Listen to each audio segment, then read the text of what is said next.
Jonathan Kuminga just got one step closer to wearing purple and gold, pero baka hindi pa ito tapos. Ano ba talaga ang nangyayari sa Kuminga sweepstakes ngayon? Bakit biglang bumilis ang usapan ng Lakers matapos ang isang move ng Cavaliers? Totoo ba na malapit na silang mag-sign and trade? O may ibang koponan pa na pwedeng sumingit at sirain lahat? At ano ang ibig sabihin nito para sa hinaharap ng roster ng Lakers pagkatapos ng LeBron era? Ayon sa mga pinakabagong report, may firm offer na raw ang Lakers sa Hawks, Jared Vanderbilt, kasama ang draft capital para kay Kuminga. Pero may isang malaking balakid pa rin. Bigla na lang pumasok ang Minnesota Timberwolves sa larangan.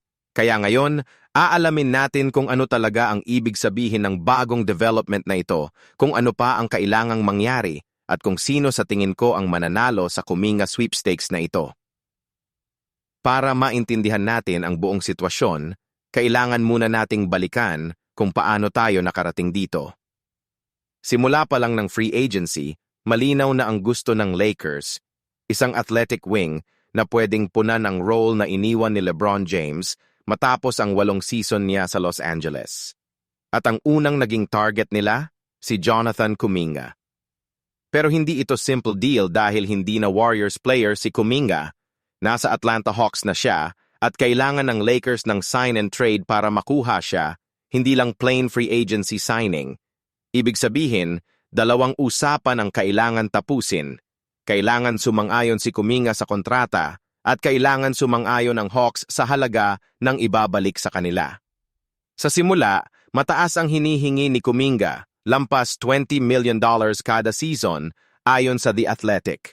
Malaking problema iyon dahil hindi naman siya ang typical na max-level star na kayang bigyan ng ganung laki ng kontrata nang walang epekto sa ibang plano ng Lakers. Pero dito na, nagsimulang lumiit ang puwang ng problema. Ang totoo, hindi lang tungkol sa pera ang usaping ito. Ang mas malaking bagay dito ay ang posisyon ng Lakers sa merkado. At bigla itong lumakas nang bumagsak ang isa sa kanilang pangunahing kakumpetensya.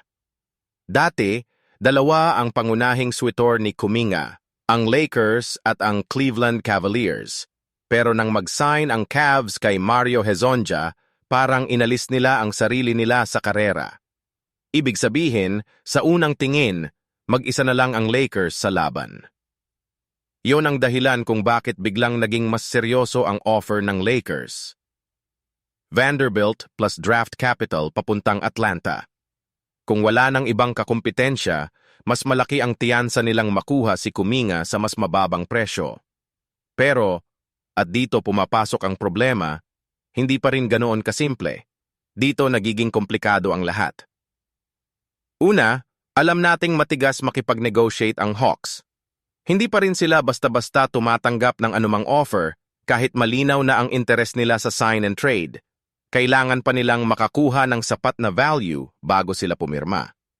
Pangalawa, at mas malaki pa, bigla na lang pumasok ang Minnesota Timberwolves. Ayon sa Hoops Hype, may available na taxpayer mid-level exception ang Wolves na halagang $6.06 million. At may bukas silang starting power forward spot dahil hindi rin nila nakuha si LeBron James. Ibig sabihin, hindi na lang dalawa ang kalaban ng Lakers, muling naging 3. At kapag dumami ang suitor, isa lang ang epekto, kailangang tumaas ulit ang alok o kailangang bumilis ang desisyon bago manalo ang ibang team.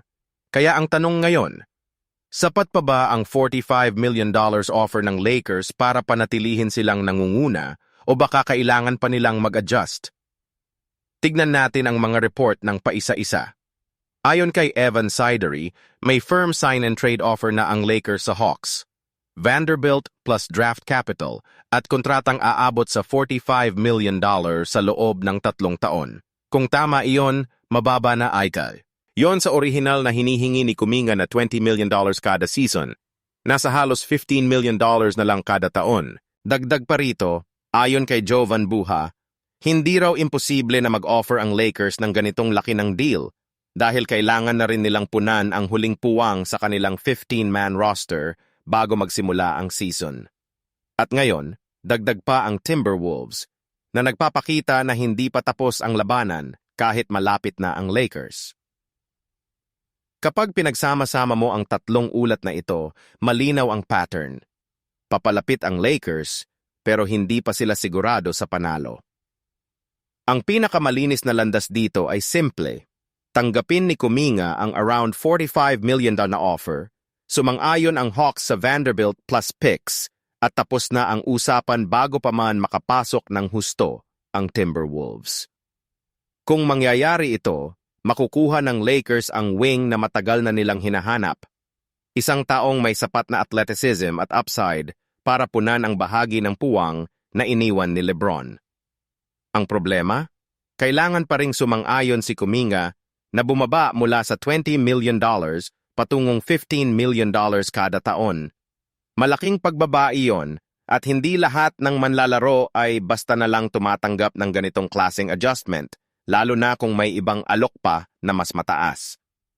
Kung hindi tatanggapin ni Kuminga ang kasalukuyang alok o kung mas maging seryoso pa ang Timberwolves, maaaring mahaba pa ang proseso.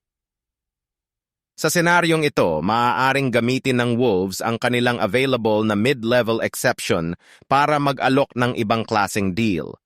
Mas maliit man ang halaga kaysa sa Lakers offer, pero may bukas na starting spot agad para kay Kuminga.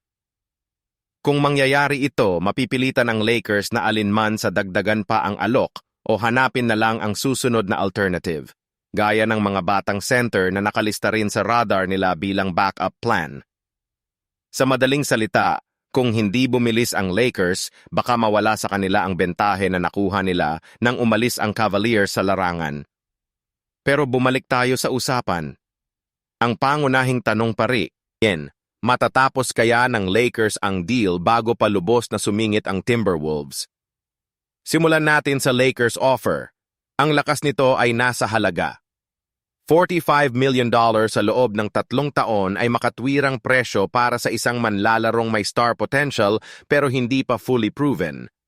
Ang panganib naman, kailangan pa rin kumbinsihin si Kuminga na tanggapin ang mas mababang numero kaysa sa gusto niya sa simula. Susunod, ang Timberwolves alternative. Mas maliit ang halagang kaya nilang ialok gamit ang taxpayer MLE, pero may agarang bukas na starting role sila para sa kanya. Isang bagay na hindi basta maibibigay ng Lakers dahil marami na silang nakuhang wing sa roster nila.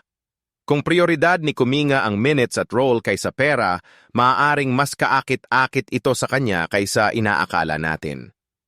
Panghuli, mayroon ding fallback options ang Lakers kung sakaling hindi matuloy ang Kuminga deal. Tulad ng mga batang center na nasa kanilang radar bilang mas mura, mas mababang risk na alternatibo. Hindi ito kasing exciting ng pagkuha kay Kuminga, pero binibigyan ito ng safety net ang Lakers kung sakaling manalo ang ibang koponan sa negotiation. Sa palagay ko, malamang na mananalo pa rin ang Lakers sa sweepstakes na ito. Hindi ito guaranteed, pero ang mga report, ang laki ng offer nila, at ang direksyon ng negotiation ay tumuturo pa rin papunta sa Los Angeles. Personally, gusto ko sanang makita si Kuminga sa Lakers dahil kailangan talaga nila ng ganitong klaseng athleticism sa wing position ngayong wala ng LeBron. Pero kung tatanong niyo ako kung sino ang mas malapit talagang manalo, ang Lakers pa rin dahil sa laki ng kanilang offer at sa dating relasyon nila sa proseso ng negotiation kasama ang Hawks. Basta't hindi biglang dumagdag pa ng malaking alok ang Timberwolves, malamang na dito na matatapos ang usaping ito, pabor sa Lakers. Pero iyon lang ang opinyon ko dito. Base sa pinakabagong balita, malapit na ang Lakers kay Kuminga, pero hindi pa ito tapos dahil bigla na lang sumingit ang Timberwolves sa gitna ng negotiation. Ano sa tingin nyo? Matutuloy kaya ang Lakers-Kuminga deal o baka biglang isang malaking sorpresa ang gagawin ng Timberwolves? At kung kayo ang decision maker ng Lakers, itutuloy nyo pa rin ba ang alok o hihintayin nyo munang lumamig ang usapan? I-share nyo sa comments.